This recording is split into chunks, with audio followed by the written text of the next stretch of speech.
Ahoj, já jsem Michal Švec a vítám vás u dalšího dílu podcastu. Dnes nás Oskar Vyskoč pozval k sobě domů, aby jsme si popovídali o technologiích, o smart home a o řízení osvětlení.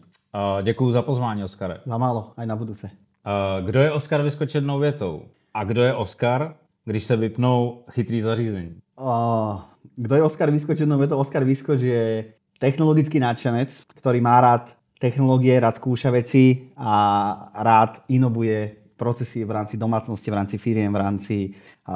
Druhá otázka bola ako? Když vypneme ty chytrý zařízení. Kto je Oskar Vyskoč? Cholerik. Já bych řekl, že skvělý kuchař. Ten steak, který jsme měli před natáčením toho podcastu, byl vynikající. To som strašne rád. Kuchyňa je taký môj relax detox, takže to je také, že trošku vypnem hlavu, spravím nejaký steak alebo nejaké jedlo, dobre sa najeme, dáme si dobré víno a to som asi ja, ale mám rád spoločnosť super ľudí, napríklad teba, tak ako sme si to dneska posedeli. To som asi ja, tak skrátka. Jak ses poprvé dostal k chytrým elektroinstalacím? Byla to šťastná náhoda, nebo to byl cíl? Bola to úplne, že náhoda náhod. Ja som sa v podstate k inteligentnej elektroinštalácii dostal ešte na strednej škole, ja som na strednej škole nebol taký ten úplne že vzorový študent, že jednotky, ja som bol skôr ten študent, čo proste radšej vynechal školu, aby si zarobil nejaké prachy, takže nejaké fúšky, potom som robil garážové brány a robil som jednu elektroinštaláciu v dedine, kde som sa narodil a tam som začal dávať nejaké bezdrotové vypínače INEOS. Začal som si to študovať, takže úplne, že môj prvý kontakt s inteligentnou elektroinštaláciou bol niekedy v mojich 17 rokoch s INEOSom, vtedy som do toho nejak zabrdol, sa mi to zapáčilo. Ale úplne som ten biznis nerozbehol, potom som sa zamestnal, potom som robil fotovoltické elektrárne, robil som elektrikára a potom som znova rozbehol ten biznis s inteligentnými elektroinštaláciami. Čiže ten úplne prvý kontakt bol ešte na strednej škole tým, že som aj študoval elektroinštaláciu, tak som ju aj nejakým spôsobom fušoval, by som to nazval, robil som si fúšky a to bol taký môj prvý kontakt. Co ti na téhle práci dělá radost po těch 18 letech? Výplata. nie, robím si srandu. A vieš čo, mi robí radosť, keď vidím ten projekt a toho klienta, ako to hrá.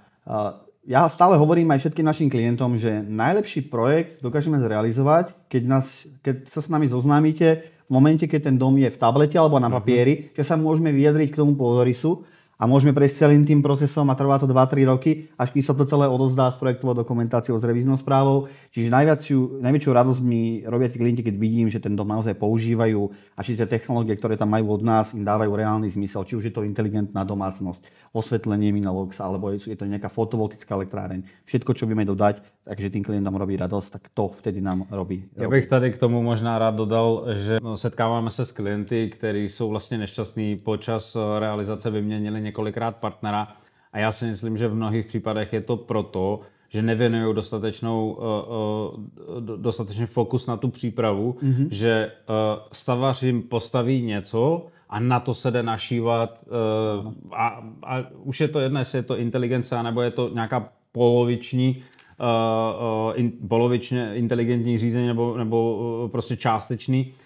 Jde o to, že tam není ta příprava, že tam není ta konzultace a že vlastně se připraví standardní stavba, která v podstatě na konci standardní není a začínají tam vznikat ty třenice, ty problémy a ten přístup, který máte, se mi strašně líbí, že ta příprava, ta konzultace toho integrátora na tom začátku je strašně důležitá. To tady podle mě na tom trhu českým a slovenským veľmi chybí. Ty západní trhy tohle mají mnohem líp spracované. Ja to tiež stále hovorím, že dneska sa vytvorí dom, niekto vytvorí nejaký pôdorys domu, ktorý má byť možno raz inteligentný. Povedzme, že už ani ten architekt ešte s tým neráta, ani o tom nediskutuje s klientom. Vytvorí sa prvá fáza toho domu, potom dojde druhá fáza toho domu, objedná sa niekto, kto robí nejaké kúrenie, chladenie, dopytuje sa nejaká elektroinštalácia, dopytuje sa nejaké osvetlenie, dopytuje sa nejaká rekuperácia, dopytuje sa nejaké chladenie a nejaká fotovoltika.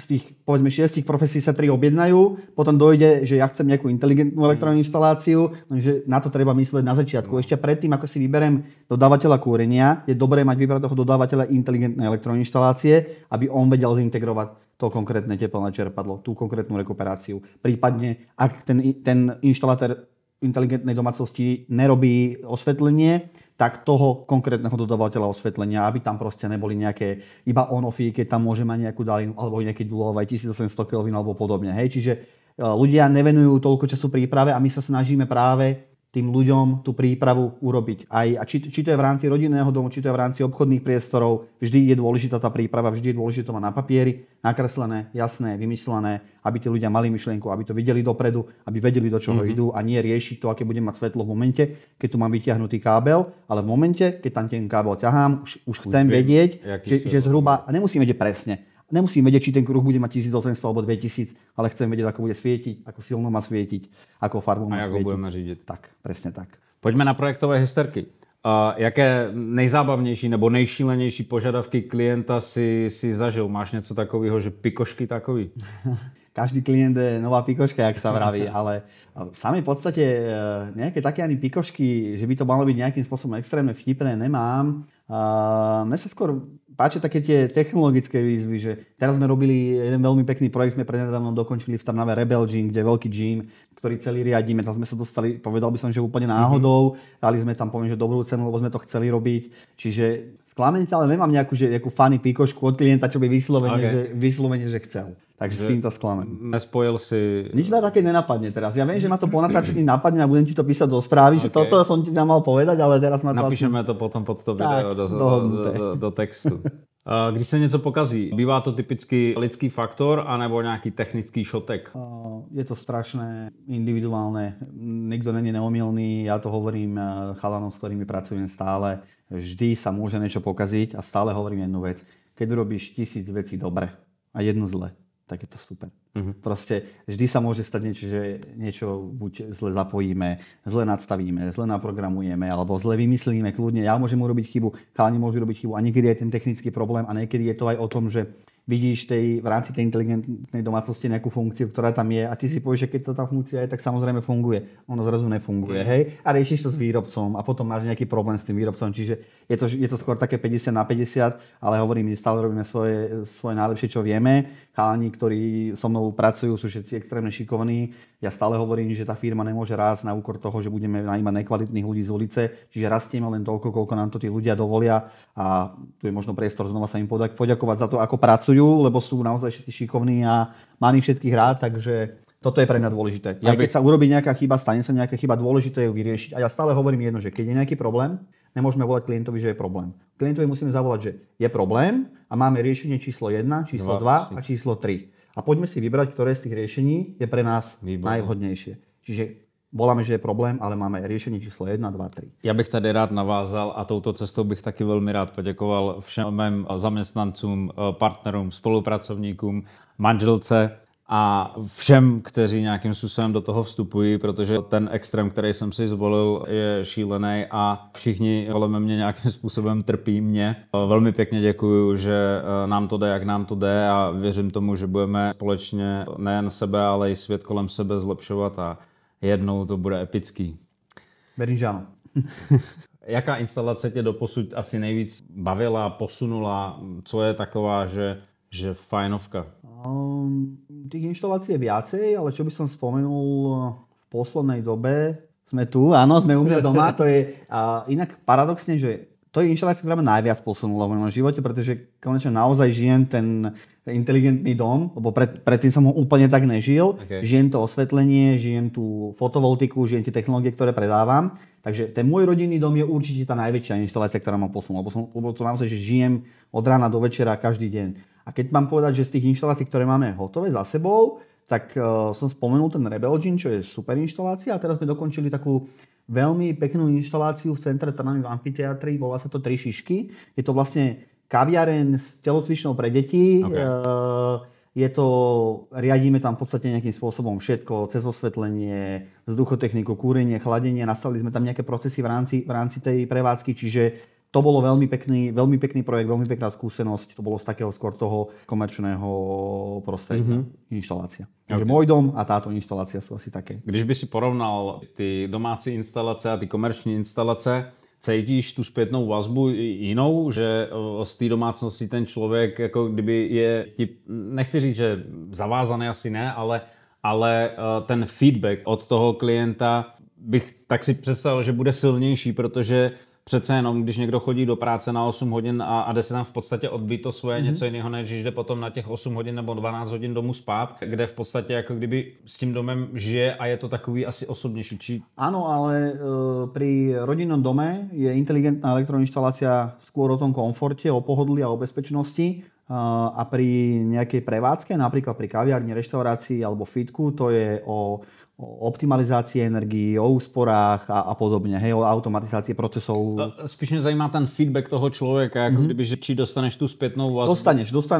Dostaneš, v domácnosti dostaneš spätnú väzbu, že to svetlo je krásne, perfektne svieti, dobre sa nám zaspáva po tých 1800 kelvinoch, je super, keď vstanem v noci z postele a zasvieti sa mi to na 10%, je to úžasné, že sa mi ten dom neprekúruje, neprechladzuje a podobne. A od komerčného klienta dostaneš infošku, že je perfektné, že sme dneska ušetrili 70 eur za deň, lebo sme proste nastavili tie procesy s tými napríklad klímami, chladením, vetraním správne. Takže od každého dostaneš nejaký iný feedback. Světla v praxi. Co lidé nejčastěji podcení, když vybírají osvětlení novostavby? Práve ten návrh. Okay. Práve to, že častokrát, a to nepodceňujú len ľudia, to podceňujú už v podstate samotní niektorí developeri, stavebníci, keď prídeš na nejaký developerský projekt, kde je nejaký, povedzme, že štvorizbový byt krásny, ktorý je v cene aj niekoľkých rodinných domov niekedy a vidíš tam tú prípravu na to osvetlenie a pozeráš na to a chytáš sa za hlavu, že nie. Že to je hrozné. Čiže najdôležitejšia je tá príprava, vymyslieť to dopredu. Tí ľudia sa možno, že trošku aj hambia, alebo sa im nechce riešiť osvetlenie, keď ten dom existuje len v tablete, ale to je práve ten najlepší čas, kedy musíme začať riešiť osvetlenie a kde bude zásuvka, kde bude vypínač a kde to bude sa zapínať a ako to bude svietiť a podobne. Čiže tá príprava je najdôležitejšia a potom častokrát vidím, že ja chcem studené svetlo do obývačky. Ja chcem 6000 kelvín, lebo to je pekné. Ale tu sa nemôžeme vôbec baviť o tom, že či to je pekné alebo škaredé. Hlavne to není zdravé. Hej, to je proste, že ja chcem dýchať benzín, lebo mi voní. Jasné, že mi nevoní ten benzín, ja som tiež petrolhead, ale nemôžem odýchať v spálni celú noc, hej, že ja si môžem privonať a je to fajn na nejaké akcii, ale nemôžeš proste odýchať celú noc. Tak to je takisto s tým svetlom, že nemôžeš si svetlo to, ako svieti, vyberať podľa toho, ako sa ti to páči, ale ako to vníma tvoje telo a ako to je zdravé pre teba. Za mňa. Dobře si naťuk to další téma, že teplé versus studené světlo. Jak máš nějaký jednoduchý pravidlo, jak klientovi vysvětlit, že co vlastně by měl chtít, že jak by to vlastně mělo být? Ja sa dosť opieram o oheň sviečky, o to, že horí sviečka a to je takéto zdravé svetlo, na ktoré sme zvyknutí už tisíce rokov, nejaký oheň. A na to sú oči zvyknuté, je to vlastne zároveň aj veľmi blízke západu slnka, farbe toho svetla západu slnka. To svetlo telo pripravuje na to, že ide spánok, a tých 4000-5000 kelvín na svieti cez deň, čiže ja nemôžem si svietiť slnkom na seba o 10. a chcieť o 11. kvalitne zaspať a mať kvalitný spánok do rána. Čiže toto je to. A druhá vec je, že taká tá vlastná skúsenosť, že viem, že sa v noci zobudím, idem na tú toaletu, zapne sa mi svetlo pod postelou na 5%, na 1800 kelvín. Trochu mi přeskakuješ, jak vypadá tvoje ideální scéna večerní u tebe doma. Čiže... No ja môžem povedať, že ako mám nadstavenú a možno ako ju budeme ešte upravovať, ale v podstate poviem, že ako vyzerá večer u mňa. Skončím na tomto gauči, pozriem si nejaký film, idem spať, vojdem dverami do spálne, lahnem si, mám tam tlačítko, ktoré vypne všetky svetlá v dome, úplne, že dom nadstaví do režimu spánku, spím, v noci sa povedzme, že zobudím, ja som Trnavák, ospravedlňujem sa, niekedy sa mi podarí, zobudím, dám nohy dole z postele, zapne sa mi pod postelou nasvietenie postele na nejakých povedzme 8, 9, 10%, úplne nízka hodnota, len toľko, aby som videl, kam idem a aby ma to nezobudilo. Prejdem cez šatník, kde sa mi zapne na ďalších 10% svetlo zo stropu, vojdem do kúpeľne, kde sa mi znova na 10% zapne svetlo, všetko 1800 kelvín, minálok svietidla, tak to má byť. Tam urobím napríklad, čo potrebujem a idem naspäť, lahnem si do postele a už napríklad, keď zavriem oči, že už chcem spať, už ma ani to 10% svetlo, ktoré mi tam zostane svietiť tých 20 sekúnd, ma to ani neruší a keby ma náhodou rušilo, tak toto viem vypnúť jedným slačím. Čiže to je taká moja večerná scéna. Keď náhodou chcem ísť do obývačky, tak vojdem sem, máme tu dve pohybové čidlá, zapnú sa mi vlastne tieto svetelné hrady, tento kruh je tá knižnica, možno 3-4%, plus vínotéka na 4%, keby som mal náhodou chuť na fľašu vína a fungujem tu ako potrebujem. Môžem ísť do technickej, kde mám znova tú automatiku osvetlenia, alebo v rámci chodieb takisto automatika osvetlenia. Občas jsem se setkal s tím, že klienti říkali, že oni nepotřebují v technický stmívání a tunable white, dual white světlo, nepotřebují to na záchodě, nepotřebují to v garáži. Jaký je tvůj názor na tohle? Bylo by fajn přijít do té technické protopití a z těch 1800 Kelvinů na 10%? Áno, a ja na toto mám vždy taký argument, že dobre, že technická miestnosť maximálne povedzme, že 10 metrov štvorcových. Potrebujeme tam dať lacné svetlo, dáme tam od vás nejaké LED panely. Tí ľudia, tým, že to nemajú, ušetria ani nie stovky eur. Desiatky, niekedy jednotky eur, proste sa ušetria tým, že si ten dom zhoršia oveľa. Ja to stále vidím, že klient povie, že ja nepotrebujem mať svietidlo, ktoré je v technickej vôbec v inteligentnom dome. A hlavne to je úplná hlúposť, pretože vy, keď odchádzate z toho domu, tak vy stlačíte to odchodové tlačidlo, ktoré vám ho zaalarmuje, vyrieši kúrenie, chladenie a vyrieši aj to osvetlenie, okrem tej technické, ktorú ste nechceli. Že to proste nedáva zmysel. Tu sa bavíme o tom, že sme ušetrili 20 eur za to, že všade máme jeden princíp osvetlenia, ktorý úžasne funguje a na tej technickej ho nemáme a tam ma to bude zrovna rozčulovať. Okay. Čiže za 20 eur. V rámci technickej to je 20 eur. Sorry, ale je to 20 eur. Hej, že... Jaký je tvoje oblíbený svetlo od nás? Toto. je to kruh, v podstate ten ste mi robili na mieru, myslím. 1800 priemer. 1800 mm? 1800 mm. Batáž si úprimne nepamätám, 1800 až 4500 Kelvin. Zapínam si ho úplne najemno. A v kombinácii, neviem, či sú na videu vidieť, ale myslím, že sú tie hrady, tak tie hrady vlastne majú, to sú hliníkové hrady, na nich je váš LED pás. Uděláme nějakou fotku potom ešte. Dobre, urobíme fotku, tam je 28W LED pás na meter, 14W plus 14W, 1800 až 4500 Kelvin, ktorý svieti do stropu, to svetlo sa odráža a padá dole a robí tu takú svetelnú hmlu, by som to nazval, alebo také prirodzené svetlo. Od tebe byla ta instalace, kde vlastně tohleto osvětlení bylo použitý taky, myslím, s Ampio systémem. Áno. A tam teda já jsem bohužel, už se nedostávám k těm klientům osobně, ale zprostředkovaně občas třeba z Otoskára dostanu videjko a feedback teda od zákazníka. A to vypadá úplně úžasně. Tam je to vlastně použité jako hlavní osvětlení, tam žádný další osvětlení není. Tak. Vypadá to parádně, to vypadá, kdyby celý ten strop zářil prostě tím sluncem. Presne. Úžasný. To je presne ten prípad, keď ten klient dôveruje realizátorovi a nechá si to svietidlo alebo to osvetlenie priestoru vymysleť nami, ľuďmi, ktorými sa tým živíme a žijeme a nevymýšľa si to sám, aby to mal tak, ako to dizajner povedal. Čiže ide o to, že nám dôveroval ten klient a potom to dopadne dobre. V podstatě to tu zaznívá asi celou dobu, ale pojďme si to tak jako zhrnout, že jak poznám, že mám opravdu chytrý barák a nejenom spoustu aplikací v mobilu. Tým, že si ho dáte spraviť nám. Nie. Nice. Tým, že tie aplikácie v podstate ani moc nepoužívam. Prídeš domov, máš inteligentný dom. Hej? Príklad tohoto domu. Prídem k vchodovým dverám, pozriem sa do kamery, ktorá mi naskenuje tvár, ktorá mi otvorí vchodové dvere.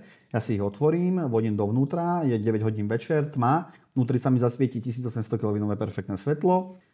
Vojdem do obývačky, znova sa mi zasvieti svetlo tým, že v podstate som prišiel, máme tu veľké okno, je zastreté, aby mi sa nikto nevidel. V kuchyni sa mi zasvieti svetlo, vyložím nejaký nákup, vojdem sem do obývačky, zapnem si telku, mám tu nastavenú večernú scénu, telku vypnem, vojdem do spálne, idem spať, na jedno tlačítko ten dom celý uspím. Hej? Čiže ja som nikdy nepoužil apku a strašne veľa úkonov sa mi v pozadí stalo, ktoré keby nemám ten inteligentný dom, tak by som ich robil ja. A nemusel by som ich tak dobre zvládať, tak zdravo zvládať, tak energeticky efektívne zvládať a podobne. Čiže za mňa vtedy. A ty dobrý inteligentní dom je, keď ho neriešiš, že nevieš, že máš inteligentní dom. To je takový problém, který asi si myslím, že mezi lidma koluje, že oni si myslí, že chytrý barák je barák na dálkové ovládání, že mám mobil, mám aplikaci, mám tablet, mám něco, kde pak ty věci ovládám. Podle mě potřeba si uvědomit už na začátku, že smart home, opravdový smart home, je právě o tom, že nepotřebuju aplikace, nepotřebuju mobily, nepotřebuju ani tlačítka, ano. protože ty věci se dějou sami na základě preferencí to. A tam je ten důležitý aspekt té komunikace na začátku, té konzultace s tím integrátorem, s Oskarem, kde si zadefinujeme, jakým způsobem ten konkrétní člověk, pro kterého se stavba dělá, žije, jaké má návyky, jaké má požadavky. Někdo je méně náročný, někdo víc náročný, někdo má rád, když mu fouká na krk nějaký fan coil, klimatizace a tam se zadefinují ty věci a všechno se správně nastaví tak, že potom přesně to funguje, takže přijdeš domů a vlastně si ničeho nevšímáš, projdeš tím prostorem, lehneš si do postele a ten barák sa za tebou zhasne. Tak. Úžasná vec. Tomuto by som povedal jednu vec, taký môj poznatok, že my robíme Ampio, venujeme sa primárne Ampiu, venujeme sa aj Fibaru bezdrôtovému. Ja bych ešte možná posluchačům řekl, že to vlastne Ampio je brand, je to značka,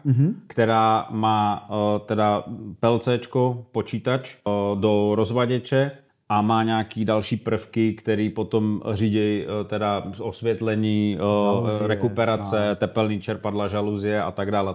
Čiže je to v podstatě něco jako obdobný jiný značky na trhu Smart Home. Ja som tuto chcel povedať len toľko, hlavne akoby tvojim klientom, mojim klientom, možno budúcim, je o mnoho dôležitejšie, aby si klient vybral kvalitnú realizačnú firmu ako kvalitný systém, pretože či sa budeme baviť o Ampiu alebo o iných značkách Loxon, Tabhome, ktoré sú na slovenskom trhu veľmi známe. To sú perfektné systémy, sú úžasné. Ja nemôžem povedať pol slova na ne. Kvalitné riešenia. Takisto ako Ampio, takisto napríklad zrovna Loxon a Tabhome sú veľmi kvalitné riešenia. Dôležité je, kto vám to inštaluje a kto vám to nadstavuje. Takže to je o mnoho dôležitejšie, aký systém. Ja robím Ampio, pretože mi Ampio viac sadlo biznisovo, užívateľsky, tými produktmi, čo je prirodzené, ale dôležité je naozaj, že kto to inštaluje, nejaký systém. To je za mňa veľmi dôležitá vec pre posluchačov a pre klientov. Která funkce bývá hit a která naopak většinou zůstává nevyužitá? Máš takový porovnání? Hit bývajú príchodové, odchodové tlačidlá. Okay. To je proste najviac a vstup do domu bez nejakého kľúča na nejaký odtlačok alebo Face ID alebo podobne. Akuvox má perfektné riešenia skenovania tváre. Okay. To akože odporúčam všetkým. Tie zariadenia sú pomerne drahé. Ja ho mám a najprv som ľutoval, že som si ho kúpil, ale akože som si ho dosť obľúbil. Takže toto bývajú najväčšie hity. A funkcie, ktoré sa nepoužívajú, asi nič také nenapadne. Ja by som povedal, že nepoužívajú, skôr sú také, ktorým sa nevenuje nejaká pozornosť, ale robia strašne veľa na pozadí vecí a to je riadenie nejakej energie. Tí ľudia si to vôbec nevšimnú, že sa tá energia riadi v tom dome, že je nejaká napríklad fotovoltika a že sledujeme jej výkon a pracujeme s tou energiou, si na to zvyknú, ale oni to necítia. Oni neriešia to, že či má boiler 80, 70 alebo 45 stupňov, keď im teče teplá voda z točky, ale my naozaj vieme, že my sme ho nahriali zadarmo z tej fotovoltiky na obed, pretože sme mali možnosť a večer ho nebudeme v noci ho nebudeme musieť dohrievať. Čiže taký prepadak funkciu ma ani nenapadne. Já mám strašně rád například okenní senzory ve spolupráci s Chytrým domem. Lidi jako většinou, že na co okenní senzor, dítě nepotřebují tu bezpečnost a tak. To není o bezpečnosti. A přesně otevřu okno, vypíná systém topení. Otevřu okno, vypíná systém rekuperaci. Otvorím okno, vyťahne sa žalúzia, ktorá tam je zatiahnutá. A tak dál. Ty návaznosti na takovou hloupost v úvozovkách, jako je okenní kontakt, který ještě je dobrý zase, když ten integrátor je na začátku nad tím tabletem. Áno. A neřeší se to tak, že mám barák postavený, mám zavřený okna a teď ten investor říká, že no mně by se teda líbilo to, co jste mi teď vysvětlil s těma okenníma kontaktama. No a my koukáme na to okno a je to okno, který standardně ví mít integrovaný kontakt, ale bohužel se na to nemyslelo. Dodavatel oken neřeší to, že tam nejsou kontakty za 10 €, no a pak se to řeší, takže magnetický, bezdrátový, povrchový a prostě už se dělají ty kompromisy a už tam jakoby začíná člověk narážet na to, že v tom počátku neměl čas na tu dostatečnou přípravu. Presne tak, tu sa vraciame na ten začiatok toho rozhovoru, že volajte nám, keď ten dom je ešte v tom tablete, v tom počítači alebo na tom papieri. Je neskoro nám volať, keď máte základy hotové. Okay. Musí to byť pred nimi. Výborné. Ideálne za nás. A jeden mýtus o smart home, ktorému pořád dokola lidé věří. Dá sa ľahko hacknúť. Toto proste ľudia si stále idú, že čo keď ti to niekto hackne a vypne ti svetlo v obývačke. Prečo by to niekto robil? Keď sa mi niekto dokáže dostať, proste, že vie uhádnuť moje heslá, väčšinou takéto hacknutie ide cez nejaké bioinžinierstvo, že zistím tvoj login a tvoje heslo, tak sorry, ale ma zaujíma tvoj bankový účet a nie to, či máš zapnuté alebo vypnuté svetlo. Hej, že, a dobre, a pôjdem ti vykradnúť dom, vypne ti nejaký alarm, čo mi tu kto zobere? Hej, zoberieš mi gauč, zoberieš mi tu pár vecí, to je taký najväčší mýtus, že... Možná práve to Ampio, to PLCčko. Víš, no to PLCčko, hej, to by bolo akože také. Ale to potom asi zase najdeš. Myslím si, že áno, že stačí zavolať výrobcovi, že treba sledovať túto MAC-adresu, že kde je. Takže to je taký za mňa najväčší mýtus. Okay. A ešte možno jeden mýtus, že to je extrémne drahé. Pretože toto je dobré, že sme sa k tomu dostali, pretože poviem napríklad, že dostaneš od doma cenovú ponuku na inteligentnú domácnosť za 10 000 eur, ktorá riadi svetla, žalúzie, kúrenie, chladenie, stropné, ďalších x vecí. To neznamená, že ty zaplatíš na dome o 10 000 eur viac. Ty keď zaplatíš mne za ovládanie žalúzií, nezaplatíš výrobcovi žalúzií na to, aby si ich mal v telefóne. Ty keď zaplatíš mne za zónovú reguláciu stropného chladenia, ktorú musíš mať, nekupuješ termostat, nekupuješ zónovú reguláciu napríklad od Rehavu, ktorá je dobrá, ale prečo to nemať v jednom systéme? Hej, čiže tá cenová ponuka je 10 000, ale častokrát to je, že rozdiel medzi inými výrobcami na rôznych 10 miestach, neintegrované do seba je, že 8 000 versus 10 000, niekedy to je 10 000 versus 10 000 a niekedy to je 10 000 versus 12 000, že niekedy tým dokážeš aj ušetriť. Takže toto je aj taký jeden z mýtusov, že inteligentná elektroinštalácia je drahá. A ještě bych tady možná zmínil to, že podcenění toho začátku může kolikrát znamenat, když člověk je přesvědčený, že chce smart home, ale nenajde si ten čas na tu konzultaci, tak to a bude ho na konci dne mít, tak to může znamenat to, že to bude několikanásobně dražší, protože přijde integrátor jako Oskar přijde na stavbu ve chvíli, kdy už jsou některé technologie možná i nainstalované a teď se mají spájat. Úplně konkrétní příklad, nebudu jmenovat projekt. Projektanti, kteří to připravovali, nebyli úplně znalí těchto technologií, smart home a tak dál. Dali požadavku na screeny nebo na žaluzie, který teda standardně používají, ty instalovali. Žaluzie byly s motorama, které byly chytrý, které byly vybaveny tím, že bezdrátově komunikují, ale jenom se svým systémem. A potom teda přišlo to spájení s tou chytrou elektroinstalací, která byla taky už prvoplánově instalovaná v těch rozvaděčích. A bylo to teda konkrétně, to bylo Loxone. A teď chtěli spojit vlastně to ovládání těch žaluzí s tím systémem. No a zjistili, že nejenom, že koupili drahé řešení ovládání těch žaluzí, ale musí koupit další drahou věc, která se dá mezi to a bude si povídat s těma dvouma systémama. A ešte to bude aj nespolahlivé. Ešte to bude aj, je to za cenu drahého kompromisu. Vieš, že, a je to presne ako vravíš ty, je to podcenená príprava toho projektu. Ještě bych možná zmínil to, že kde ty mýty o tom, že elektroinstalace obyčejná a smart je jako kdyby že dražší a levnější. Jsem přesvědčený, že když někdo říká, kolik ho stála elektrika, tak říká, kolik ho stály káble. Možná kolik ho stály jističe k tomu. Ale už nemluví o tom, že tam přišel topenář, který dones termostaty, že tam přišel žaluziář, který dones chytrý motory, že tam přišel vzduchař, který dal CO2 čidlo na stěnu, který bylo drahý jako blázen. A to jsou přesně ty věci, které, když přijde integrátor, tak vysolí ten seznam všeho naraz a zákazník jako kdyby je šoknutý, že vysoká cena, co mi to tady nabízíte, tohle to já v životě nezaplatím. Ve finále to možná připlatí o 30, o 50%. A v podstatě vlastně má, řekněme, polointeligentní dom. Lebo sice má ovladače, ale má je takhle vyskládaný vedle sebe.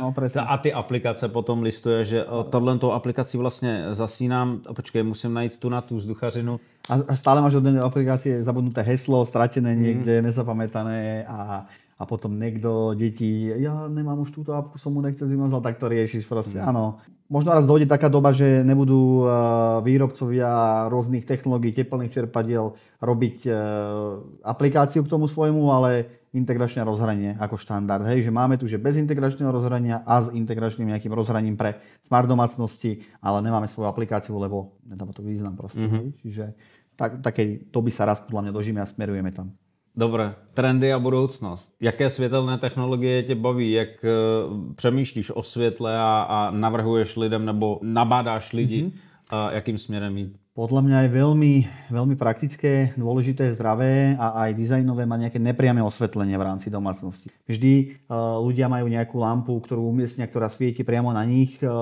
Ja mám strašne rád nepriame osvetlenie. Tu je vidno, sú to hrady, ktoré nesvietia z hrady dole na teba, ale práve opačne svietia hore do stropu, ktorý je biely, od ktorého sa to odráža a to svetlo akoby padá na teba. Čiže za mňa taký moderný trend v rámci architektúry a osvetlenia sú vysoké stropy v obývacích miestnostiach, aj v rôznych iných miestnostiach, v komerčných budovách a nepriame osvetlenie, ktoré nesvieti, neoslňuje, ale svieti na niečo, od čoho sa to odráža a padá to. Máš pocit, ako kdyby vlastne nebyl strop. Presne tak. Takže to je taký za mňa krásny moderný trend, ktorý tu máme a ktorý sa dostáva do realizácií a mám ho veľmi rád. Pro ty, co mají hodně peněz, máme celoplošně napínaný stropy. A pro ty, co chtějí trošku šetřit a řešit to s efektivním finančním rozumem, použijou právě to nepřímé osvětlení. A vybavíme aj takého klienta. Máme riešenie pre každého klienta. Co podle tebe změní nejvíc ten obor během nějakých následujících období, následujících pár let? Je to určite AI. Ja si myslím, že to bude AI a myslím si, že z toho môže byť veľký poprask a prúser, lebo celkovo akoby ten svet inteligentných elektroinštalácií trpí pomerne vysokou nejakou takou chybovosťou a zabugovanosťou, lebo všetci to ženú dopredu, všetci sa snažia a prichádza k nejakým chybám, ktoré potom ten výrobca musí riešiť. Myslím si, že to je tak pri každom systéme a viac menej nebudeme menovať žiadne konkrétne systémy ani chyby a myslím si, že príde takéto nasadenie AI a že už to nebude riadiť len ty a tvoja nejaká logika, ktorú si vytvorí, že keď tu je nejaký pohyb, tak tu zapni svetlo, ale malo by nad tým rozmýšľať nejaká AI a to bude aj veľký strašiak a budeme tu mať ľudí, ktorí to budú chcieť mať medzi prvými a budeme mať ľudí, ktorí budú si vybrať systém, ktorý to nemá, alebo to nechcú. Hej? A nebudú mi ani inteligentní domácnosť vlastne klackem zapínať a... Také niečo. Hej. Takže to si myslím, že bude taký aj strašiak, aj veľký... Ale to nebude len v rámci inteligentných domácností, to bude v rámci všetkého. Já trošku spolíhám na to, že se brzo dostane to autonomní řízení do aut, víš, a že konečne na těch cestách to bude fajn, protože to nebudou řešit lidi. Áno, ja som akože tiež zástancom toho, len... No uvidíme, necháme se překvapit. V rámci osobního života využívám umělou inteligenci a občas jsem na ní dost nepříjemnej. Ja takisto. Tak doufám, že nás ty stroje nepohltí. Takže kolega říká, že jakmile přijde spoura strojů, že já půjdu mezi prvníma, tak uvidíme, kam to Ja som dobrý na půjde. No. Počul si to, hej? A kdyby si mohl zvolit jednu sci-fi vychytávku a mohli uvést na trh hned zítra, co by to bylo? Lietajúce auta. Lietajúce auta. Neviem, sci-fi vychytávku v rámci rodinného domu? V rámci asi smart instalací, no. Že... A možno, že by to... Nesníš? Málo. Ty by si čo vybral? Jsem přesvědčený, že tady jako kdyby, že OK, neumí to teleportovat a tyhle věci, ale v rámci toho, co dneska s tím smart homem dokážeme, už si myslím, že sci-fi asi je pase, lebo to v podstatě jakoby v mnohých směrech je.